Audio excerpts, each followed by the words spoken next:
Pessoal, estou fazendo esse vídeo aqui para falar um pouco a respeito desse Palio Fire que dei para o meu pai agora em julho de 2014. Eu não cheguei a fazer nenhum vídeo logo que o carro foi comprado. Na época havia me esquecido e o carro foi logo por batente. Eu comprei o carro, emplaquei ele no mesmo dia e já dei para ele poder usar. Primeiramente, por que foi o Palio Fire? Primeiro, inicialmente eu havia pesquisado, eu queria muito um up com câmbio iMotion, um up básico, né? Um Move Up, 2 portas iMotion. Só que esse modelo, na especificação que eu queria, sem direção e sem ar, só com a transmissão, não existe na loja, tinha que ser um carro encomendado. E a fila de espera para esse veículo era de cerca de 60 dias na época. E eu precisava do carro para uso imediato. E ainda podendo variar até 120 dias o prazo de entrega no UP. Acabou que eu desisti. Na Renault, eu já tinha o Logan, na época eu tinha ainda o Logan 1000. Gostava muito do carrinho, pensei num Renault Clio.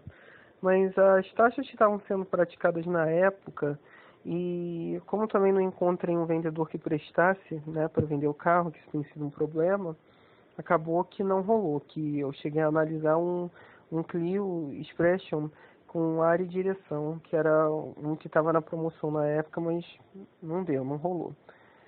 Cheguei a cogitar também o Chevrolet Celta, mas com os valores que eles estavam pedindo, uma carcaça de 1983, não, muito obrigado, ainda é beberrão. Acabou que eu desisti desses carros. Aí cheguei na Fiat e conheci esse Fiat Palio, né? O Palio Fire. Primeiro que eu fui bem atendido na Brilhalto e gostei porque, além de ser bem atendido, me ofereceram logo descontos e isso me chamou a atenção, me atraiu, obviamente. E o prazo de entrega do carro era muito rápido, em cerca de uma semana. E o que eu mais gostei, tá? Vou ser sincero, que é uma coisa que eu nunca consegui num carro zero meu, poder escolher a cor de um carro das cores que eu gosto. E pela primeira vez consegui comprar o raio de um carro azul como é esse daí. Eu gosto de carros azul, em tom azul, e nunca consigo, né? Porque normalmente eles não têm no estoque, e aí quando eles não têm no estoque, eles querem fazer uma encomenda e você não consegue negociar um desconto com o modelo que está ali a pronta entrega. Ou seja, eu consegui negociar um bom desconto e consegui o carro na cor que eu queria. Para mim isso foi muito legal. Agora, o atendimento na época foi bom, a entrega foi rápida, o vendedor fez de tudo para agilizar. Eu gostei.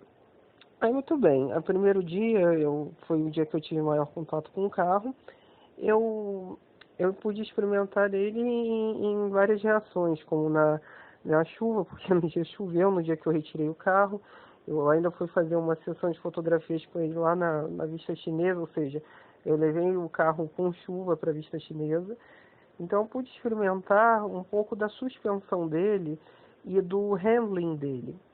Bom, primeiro, a primeira coisa que eu tenho a falar, esse modelo é um Palio básico, né? Ele não tem ar, não tem direção, não tem nada. Agora, mais especificamente, referente à direção. A direção dele não é pesada em movimento. Parada, ela é um pouco pesada, ela é mais pesada que a do Clio sem direção, tá? Vou deixar isso aqui, que o Clio e que o Up. A gente não chega assim, ai meu Deus, eu não consigo virar o carro. Não, você vai conseguir virar o carro. Mas quando ele está em movimento, ele tem uma coisa que eu acho assim meio ruim, que é uma direção mal desmultiplicada. O que quer dizer isso? Você precisa virar ela mais do que em outros carros, para fazer o mesmo raio de curva, né? O mesmo ângulo da curva, você precisa virar ele mais. Isso se torna um pouco cansativo. E ele tem uma tendência, isso eu já observei em outros Fiat, não é específica desse carro, é que ela, quando você acelera ela com muita força, ela tende a puxar para um dos lados. Isso também se deve à altura de suspensão, né? Isso é uma coisa meio óbvia, que a suspensão dele é muito alta e macia. Então, no momento que você acelera forte, a frente se ergue e modifica, né, a forma com a qual o carro está tracionando a dianteira. E isso dá uma diferença na hora da direção e acaba fazendo ele puxar um pouco para um dos lados. Mas enfim, voltando ao handling. Então muita gente fala que o carro é ruim de curva, que o carro não faz curva, que é um carro perigoso que tem que fazer curvas a 20 por hora. Não, não é. É um carro que merece um pouco de cuidado em velocidades mais altas, isso é óbvio. Mas até eu andando naquele dia, estava com pista chuvosa, ou seja, poderia rodar com o carro se o carro não fosse estável. Não rodei, o carro é estável. É... Entrei forte em várias curvas, não escorregou, seguiu a linha reta sempre. Então, o que eu posso dizer disso? É um carro estável. Ele tem um limite um pouco mais baixo do que outros carros, é claro, mas nem se deve tanto à maciez da suspensão. Se deve principalmente à altura da suspensão. Porque é o que ocorre, como eu tive um Jack J3, né? Que eu tinha tirado novo algum tempo atrás. O que acontecia naquele carro? Ele tinha um distracionamento por torque. O que era isso? Você acelerava ele, entrava com ele forte numa curva, a roda que ficava interna à curva, porque a carroceria se erguia demais, ela distracionava. Isso acontece nesse Palio também, entendeu? Ele levanta muito a carroceria por conta da altura, nem tanto por conta da suspensão macia, ele perde um pouco da tração. Mas isso não é uma coisa assim tão complicada de se resolver. Você diminui um pouco a aceleração do carro, ele volta à linha normal e mantém a velocidade. Agora, em piso seco, uma coisa que eu percebi, tal qual o Logan 1000 que eu tinha, ele não tem barra estabilizadora, né, na direção. Então, o que ocorre? Quando você entra também muito forte em curvas, ele tem a tendência a abrir elas, tá? De você, o efeito é igual o do distracionamento, né? Você tem que tirar um pouco do pé no acelerador e ele vai retornar a linha e fazer a curva. Isso é uma característica do carro. E também ninguém vai andar que nem um maluco o tempo inteiro, que nem eu fiz naquele dia. E voltando àquele dia, o carro se manteve estável, não teve nenhuma surpresa grande, ou seja, foi bom, foi muito adequado. E uma vírgula aí, tá? Uma escolha de pneus muito bons. Apesar dele ser um aro 13, que na teoria pioraria ainda mais a estabilidade, né, por conta do diâmetro das rodas, ele faz curvas da mesma maneira e mantém a tração da mesma maneira no molhado. Um pneu muito bom. Eu gostei desse ponto. Agora, vamos continuar falando do carro mais um pouco. Agora, na questão do motor. O motor, segundo o dia que eu dirigi ele por cerca de 200 quilômetros, eu achei um motor econômico. Eu calculei pela quantidade de combustível que eu botei no tanque, até ele chegar ao zero, que ele fez cerca de 14 km por litro de gasolina e eu andando de maneira forte com o carro. E o carro ainda estava amaciando, que ele estava acabando de sair da autorizada. O meu pai diz que o carro consegue fazer 16 km por litro dentro da cidade. Eu vou ser sincero que aí eu também não acredito, que aí eu acho demais, né? Quando a oferta é muito, o santo desconfia. Mas, assim, os 14 km por litro que eu consegui fazer, eu acredito, sim. Realmente é perceptível como o motor é econômico. E como eu estava lendo a respeito de dados técnicos desse motor, uma característica que me chamou a atenção é que ele tem um comando variável, né? Um comando de variação de fase no motor. E eu achei isso muito interessante. Por isso que às vezes quando você às vezes nem reduz a marcha, você entra numa curva, por exemplo, de terceira. Não é um carro com torque para isso, né? Vamos ser sinceros. Entra numa curva forte de terceira, uma curva de normal, né? Entrou numa rua em terceira. Ele puxa com uma boa vontade, ele não tem medo de que você acelere. Você acelera, ele vai andando, vai ganhando força e dispara. E às vezes você faz uma retomada em quinto, por exemplo, você está a 40 por hora, bota quinta, você abaixa o pé até o chão, ele altera os parâmetros, né, junto com esse variador de fase e consegue fazer o carro ganhar força, né, velocidade de uma forma que até me deixou espantado. Eu não esperava isso de um carrinho daqueles. E eu achei isso muito bom, eu achei muito interessante. Esse variador de fase no motor só veio a partir de agora, né? A partir desse ano, o modelo 2015, que é o caso dele, né? 2014, 2015, que é os primeiros Palios Fire com motor Fire Evo, né? A evolução do motor Fire que ganhou esse variador de fase. Muito bem-vindo, gostei muito, de grande auxílio. Interessante também é que é um motor de 8 válvulas que anda gostoso. Ele não é aquele 8 válvulas tipo do Fiesta, aquele Fiesta antigo, né? O Elza Soares. Olha o cara agora até 2012, que também era usado no Ford Ka, que era um motor que se arrastava, tenebroso. É um motor gostoso, que gosta de acelerar e ainda consegue ser econômico. Aquele motor de 8 válvulas da Ford não era. Não é que nem um 16 válvulas da Renault, que é legal, que ele fica todo feliz quando você passa dos 3.000, tu acelera ele até o corte e ele fica feliz. Não, não é assim. Mas é um motor adequado, bem equilibrado. Ele surpreende. Também me surpreendeu a questão da relação de marchas desse carro, porque de primeira, a primeira dele vai até a 40, é o corte, a segunda vai a 75. Me surpreendeu para um carro 1000 ter uma segunda marcha tão longa, e a terceira vai até cerca de 110 km por hora. Tá? E aí tem o corte. Mas a quarta é curta, a quarta acaba em 125, 130. Ela está cortando. Enfim, mas esse escalonamento é surpreendente. A quinta é bem longa, o que faz ele ser bem econômico também em uso rodoviário. Agora, a parte que, tirando essa parte do motor que foi surpreendente, tem umas partes que eu acho chatas nele. É um motor que vibra muito, principalmente em ponto morto. Andando você não tem vibração, mas em ponto morto ele vibra demais. Você percebe isso no volante, que tem uma vibração muito grande. E isso eu percebi que é uma característica, não é específico dessa unidade, desse carrinho. Todos eles têm isso, infelizmente. A Fiat poderia rever isso. E também na qualidade desse mecânico, eu acho que a Fiat poderia ter um pouco de senso, até pela época que nós vivemos, com um trânsito tenebroso, e oferecer novamente a opção do City-Matic, que a Fiat ofereceu no ano 2000, no próprio Palio, com motor 1000, por acaso, que era aquele Palio sem embreagem, que a embreagem era eletrônica. Era só você engatar as marchas sem a embreagem. Era um sistema muito bem-vindo, ou então um dual logic. Mas só esse sistema automatizador da embreagem seria de grande valia, entendeu? Principalmente no trânsito pesado, que é muito chato. Mas enfim, aí tirando essa parte, agora entrando assim numa parte de acabamento desse carro, me surpreende uma coisa, como o carro é bem montado. Isso era uma coisa que eu não esperava no carro mais barato do Brasil, né? É um carro que você não vê nenhum gap de carroceria, você não consegue perceber nada disso. Ele tem os encaixes, essa unidade principalmente, tá? Não estou dizendo todos, que eu não conheço a Fiat em geral, eu não tenho muito contato com a Fiat. Mas principalmente nesse carro me impressionou isso, que ele é todo alinhadinho, ele é muito bem montado.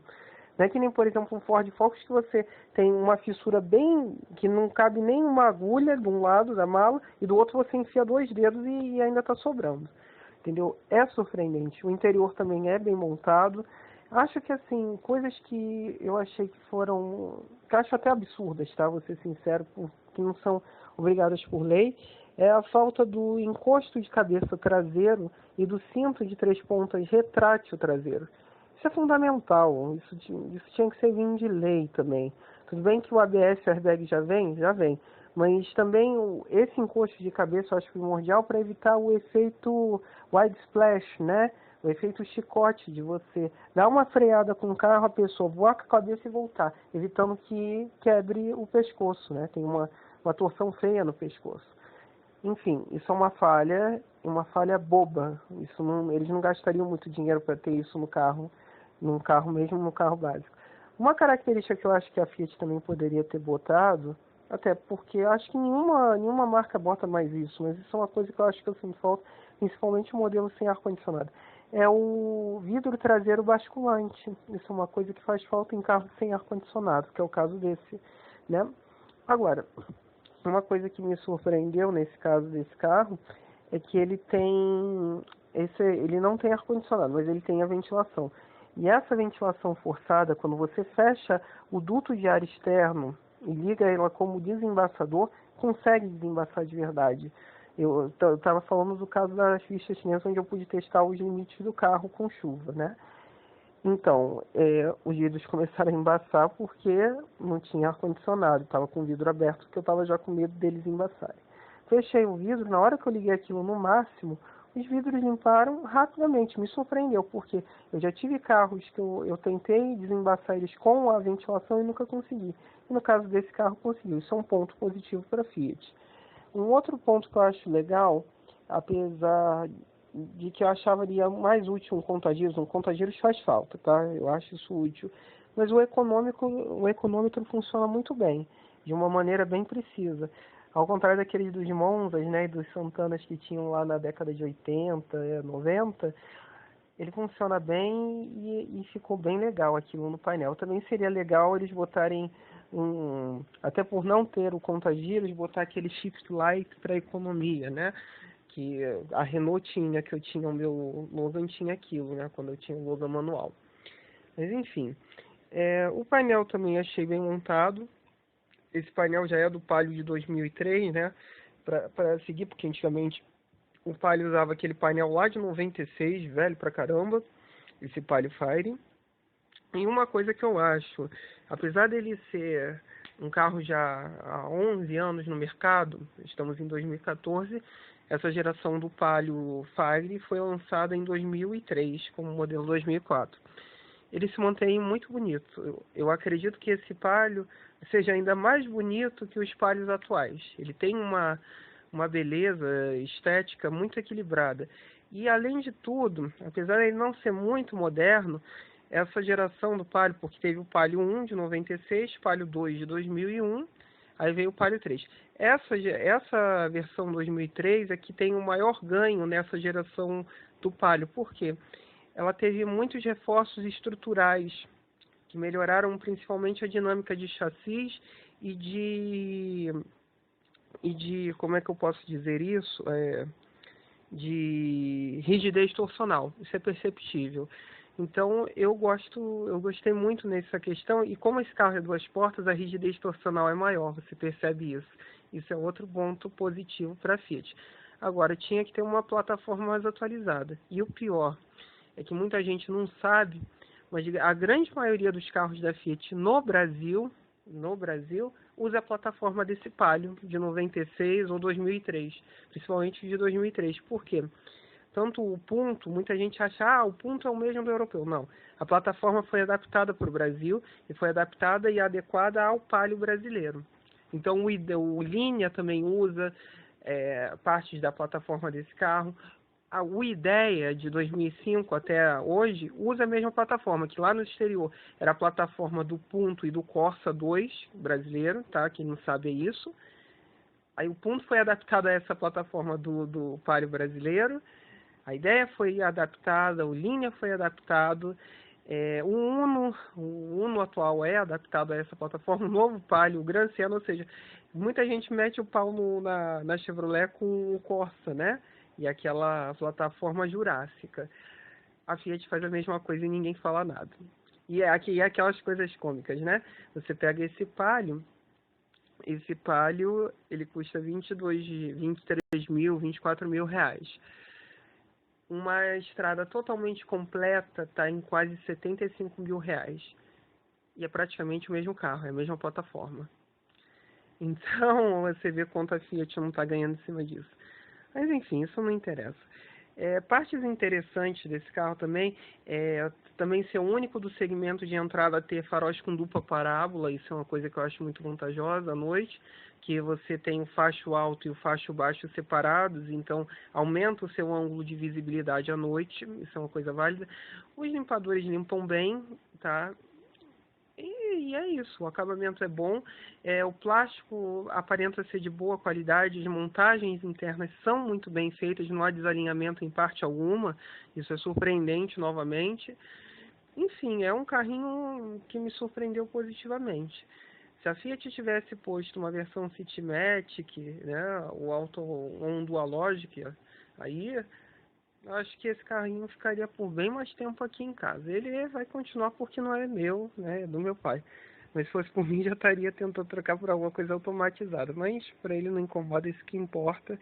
E o que importa é o bom funcionamento dele, que ele funciona, e principalmente a economia, que é um carro muito econômico com gasolina. Com álcool ele não consegue ter a mesma economia. Com álcool ele começa a beber muito, tá? Aí já cai a autonomia dele, aí ele já vai cair para cerca de 10 quilômetros por litro de álcool na cidade, entendeu? Aí já piora bem o consumo, dos 14 a 15 na cidade com gasolina, que é muito melhor e mais eficiente.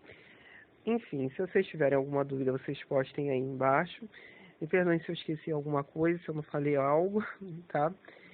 Espero que vocês gostem. Assim, outros detalhes, agora eu lembrei de mais alguns detalhes interessantes. Os espelhos deles são bons, você tem grande ângulo de visibilidade, até porque, como o assento dele é mais baixo, característica que eu gosto, tá? Vou deixar isso bem claro.